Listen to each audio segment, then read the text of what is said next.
Hello students, हमने पिछली कक्षाओं में अब्राहम एच मास्लो की नीड्स हायरार्की थ्योरी और हर्ज़बर्ग की टू फैक्टर थ्योरी के बारे में डिटेल में डिस्कस किया था।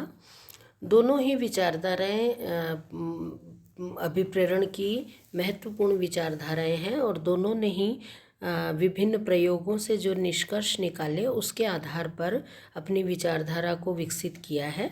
दोनों में बहुत सारी समानताएं भी हैं और कुछ भिन्नताएं भी हैं। दोनों का अच्छा विश्लेषणात्मक अध्ययन करने के लिए हमें इन दोनों के लिए हर्ज़बर्ग और मास्लो की विचारधाराओं में क्या क्या समानता है और क्या क्या भिन्नता है, इस पर आज हम डिस्कस करेंगे।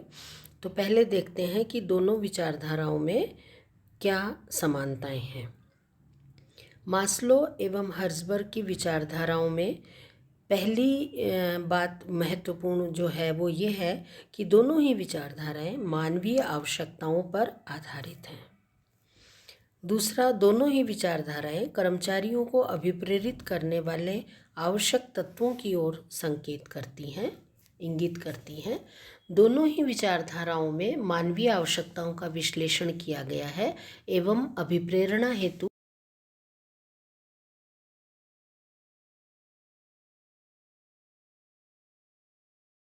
मनुष्य की साइकी को टेस्ट करके फिर निष्कर्ष निकाले गए हैं और दोनों विचारधाराएं पर्याप्त लोकप्रिय भी रही हैं। मास्लो ने 5 वर्गों में आवश्यकताओं का वर्गीकरण किया, जबकि हर्ज़बर्ग ने 2 वर्गों में आवश्यकताओं को डिवाइड किया है, किंतु इनमें सभी आवश्यकताएं सम्मिलित हैं। मास्लो द्वारा वर्गीकृत प्रथम 3 आवश्यकताएं शारीरिक, सुरक्षात्मक और सामाजिक हर्ज़बर्ग के आरोग्य तत्वों में आ जाती हैं। इसी प्रकार मास्लो के वर्गीकरण की शेष आवश्यकताएं कुछ सीमा तक सामाजिक, अहंकारी और संपूर्ण आत्मविकास की आवश्यकताएं ये हर्ज़बर्ग के अभिप्रेरक तत्वों में निहित हैं। आप इसमें चित्र में भी देख सकते हैं जिस तरह से दिखाया गया है कि मास्लो और हर्ज़बर्ग दोनों ही समान प्रकार की आवश्यकताओं की संतुष्टि पर बल देते हैं। दोनों ही सरल रूप से प्रकट होती हैं। विचारधाराओं में एक ही समस्या पर ध्यान केंद्रित है कि अभिप्रेरण कैसे दिया जा सकता है। और अब देखते हैं कि मास्लो और हर्ज़बर्ग की विचारधाराओं में अंतर क्या है। मास्लो और हर्ज़बर्ग की विचारधाराओं में सबसे बड़ा जो अंतर है वो ये है कि मास्लो ने अपनी विचारधारा में आवश्यकताओं को अनुक्रम के आधार पर बताया है। अनुक्रम माने हायरार्की, यानी एक के बाद एक, तो इनका एक क्रम निर्धारित किया है, जबकि हर्ज़बर्ग ने अपनी विचारधारा में समस्त आवश्यकताओं, घटकों या तत्वों को 2 भागों में बांटा है। पहले तरह के घटकों को असंतुलित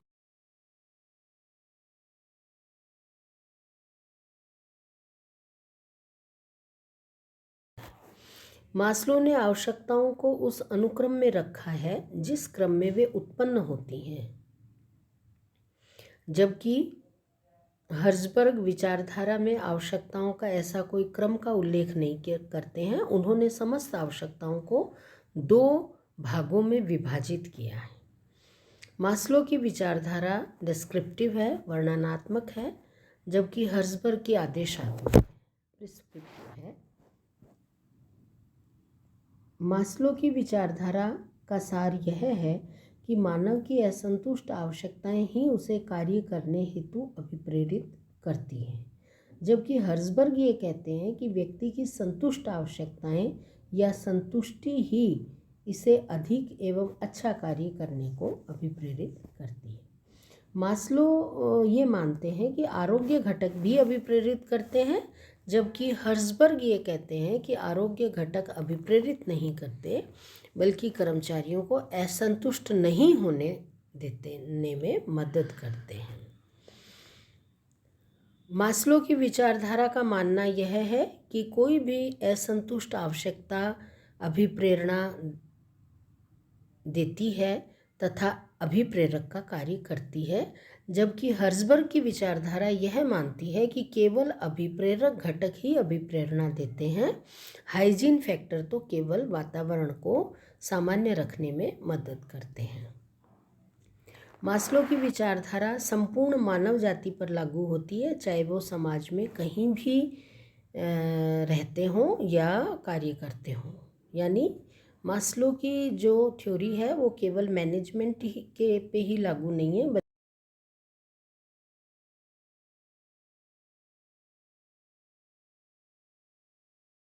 ये केवल उन कर्मचारियों पर लागू होती है जिनकी निम्न स्तरीय आवश्यकताएं संतुष्ट हो चुकी हों।